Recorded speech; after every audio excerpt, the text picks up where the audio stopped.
Bienvenidos al avance del capítulo 104 de la telenovela Mi nombre es Leila. Noor fue directo a la habitación de Dilara. Sin rodeos le informó que Suad quería verla en la sala. Dilara frunció el ceño y preguntó por qué debía acudir.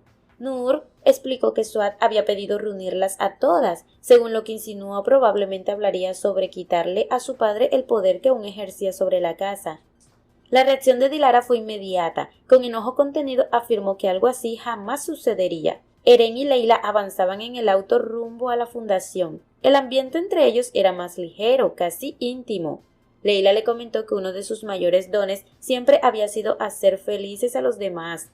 Eren sonrió y respondió que ahora los papeles parecían invertidos, porque normalmente era él quien buscaba arrancarle una sonrisa. Ella le contó que desde niña encontraba satisfacción en ver felices a sus amigos. Eren no dudó de esa versión, la conocía lo suficiente para saber que era auténtica. Entonces le preguntó qué significaba para ella la infancia. Leila respondió sin adornos, dolor y alegría mezclados, pero sobre todo esperanza. Eren compartió su propia definición para él. La infancia significaba pobreza, no necesariamente material, sino emocional. Creció rodeado de discusiones constantes, de adultos incapaces de convivir en paz. Recordó que ella le había dicho al antiguo director que provenía de la calle. Leila confirmó que era cierto. Su madre murió cuando ella era apenas una niña. Poco después falleció también su padre. Quedó bajo el cuidado de su madrastra, quien terminó abandonándola en un basurero. Eren quedó impactado. Comprendió que la fortaleza de Leila no era casualidad. Estaba construida sobre cicatrices reales.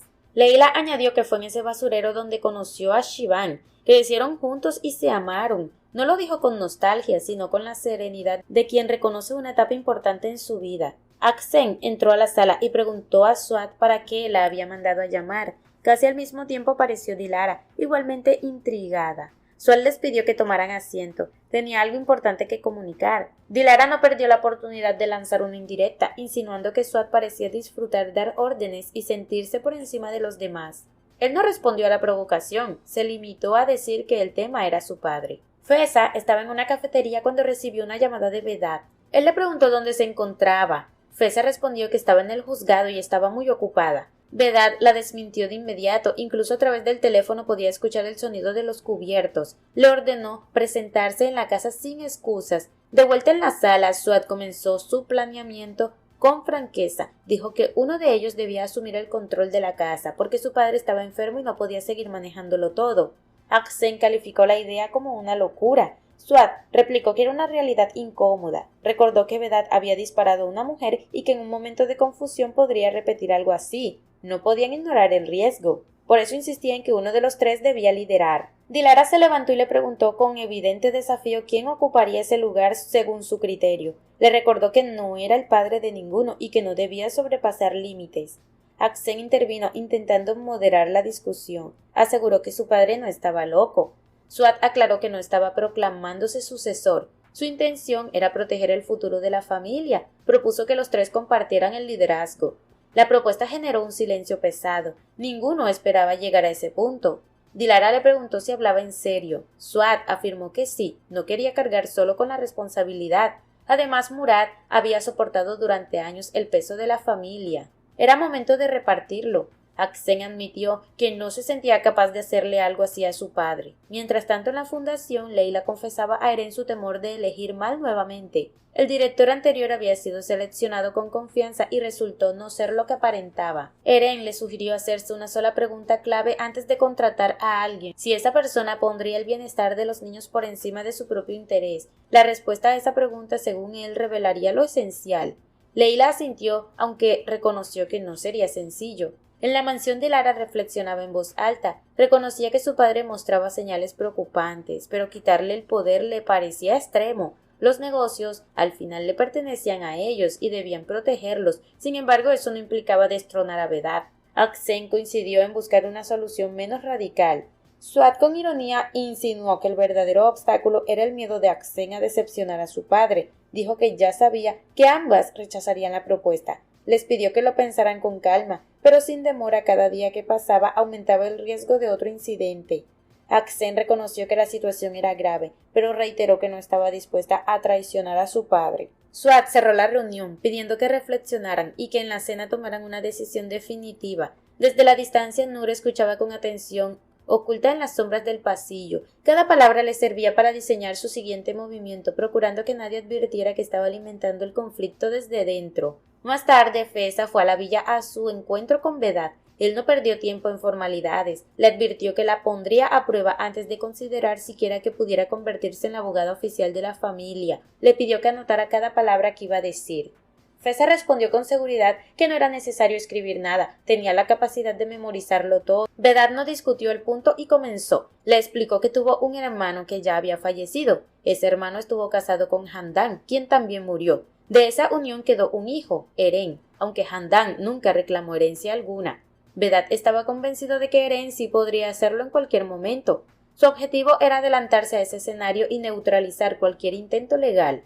Feza aseguró que haría lo necesario para que cualquier asunto sucesorio se resolviera a favor de Vedat y su núcleo familiar. No prometió milagros, prometió estrategia. Malí entregó a Nur un micrófono diminuto. Ella lo examinó con ojo crítico y comentó que aún era algo grande. Necesitaban colocárselo a Firdevs sin que lo notara, para escuchar su conversación con una amiga. Poco después Nur entró con cautela en la habitación de Firdevs. Aprovechó el momento en que ella estaba en la ducha para introducir el dispositivo en la ropa que pensaba usar para su salida. Lo hizo con precisión y salió sin dejar rastro. Leila continuaba entrevistando a los candidatos para el puesto de director. Escuchaba con atención, analizaba respuestas, intentaba detectar coherencia entre discurso y valores. Mientras tanto, Firdevs se reunía en una cafetería con su amiga Arzu. Se saludaron con entusiasmo moderado. Desde una mesa apartada, Malí observaba discretamente. De regreso a la fundación, Eren se encontraba rodeado de niños. Les relataba fragmentos de su historia, la pérdida de sus padres, las dificultades que atravesó, pero tampoco ocultaba el dolor. Los pequeños lo escuchaban con atención genuina. Leila lo observaba desde cierta distancia. Entendía que ese momento era auténtico y no necesitaba dirección. Luego volvió a las entrevistas. En su automóvil, Malí escuchaba a través del celular la conversación entre Firdevs y Arzu. Firdevs admitía que en el pasado sintió algo por Gulen, pero afirmó que ya no le despertaba ningún interés. Arzu entonces preguntó si eso significaba que estaba dispuesta a integrarlo en el proyecto que tenían en mente. Firdevs se mostró confundida y pidió aclaración. Arzu habló del proyecto de Suad, Gol Metron. Según ella, en poco tiempo la familia Koroglu alcanzaría un nivel económico aún mayor, convirtiéndose en multimillonaria. Firdevs respondió con ironía que aunque acumularan todo el dinero del mundo jamás podrían comprar modales. Arzu rió y concedió el punto, aunque añadió que quizás con el tiempo aprenderían a comportarse. Firdevs dejó claro que no le interesaba involucrarse en los negocios de Suad. Arzu insistió en que se trataba de una inversión enorme. Suad ya había destinado 50 millones al proyecto. Al escuchar esa cifra, Malí reaccionó de inmediato. Tomó el teléfono y llamó a Nur. Ella respondió con cautela y preguntó qué ocurría. Malí le dijo que todo avanzaba según lo previsto. Le pidió que continuara con su parte del plan mientras él se encargaba de lo demás. Nur fue directo a la habitación de Suad. Sin rodeos le preguntó en qué había quedado la decisión sobre quién asumiría el liderazgo de la casa. Suad le explicó que Dilara parecía cada vez más convencida de que debían tomar medidas, pero Aksen era quien retrocedía. Nur, calculadora, sugirió que Murat podría ser la pieza clave. Si alguien tenía influencia suficiente sobre Aksen para hacerla cambiar de postura, era su propio esposo. Suad coincidió de inmediato. No veía a nadie más adecuado para persuadirla. En la fundación, Leila continuaba con las entrevistas, candidato tras candidato. Todos fallaban en responder con autenticidad a su pregunta esencial. Ninguno lograba transmitirle la convicción que buscaba. Mientras tanto, en la mansión, Suad abordó a Murat, le recordó que no podían ignorar la enfermedad de su padre y que era urgente actuar. Murat respondió con cautela. El tema del custodio era extremadamente delicado. Si se lo planteaban directamente a Aksen, solo conseguirían que se cerrara más.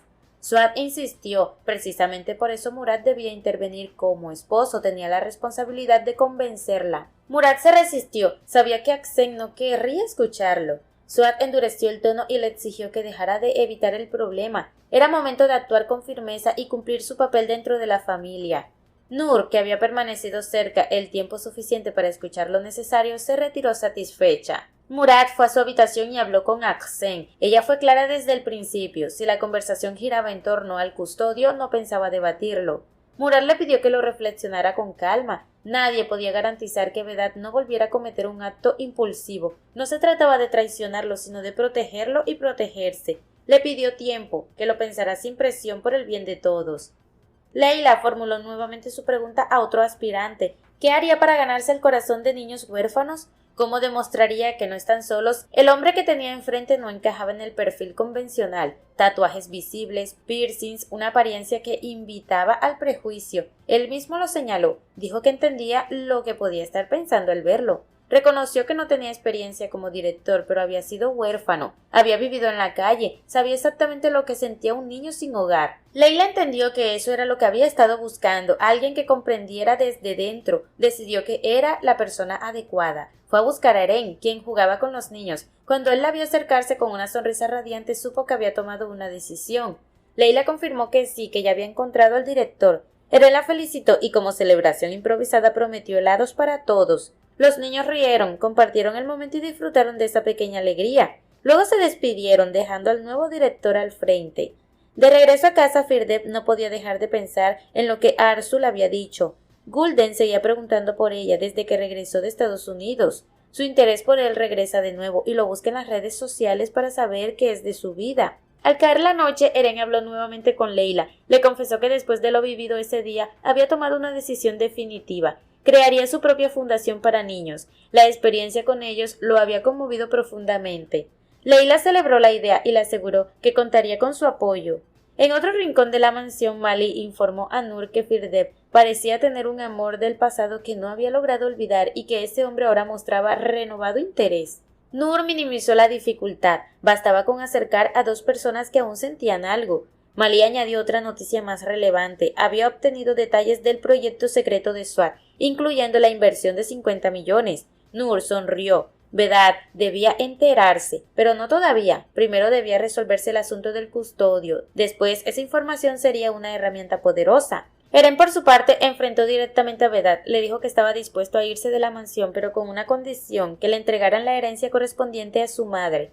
Vedad lo observó con una mezcla de ironía y previsión. Siempre supo que ese momento llegaría, pero ya había tomado medidas. Eren aclaró que no quería el dinero para sí mismo. Planeaba usarlo para abrir una fundación en nombre de sus padres. Vedad soltó una carcajada fría. Le reveló que sus padres habían malgastado todo lo que tenían. No quedaba herencia alguna. La familia Koroglu no le daría ni un centavo. Las palabras cayeron como un golpe seco. Eren quedó paralizado. Su plan, su ilusión de construir algo significativo con ese dinero, se había desmoronado en segundo. Ahora debía replantearlo todo. Hasta aquí este avance. Si te ha gustado, déjanos un like y una suscripción.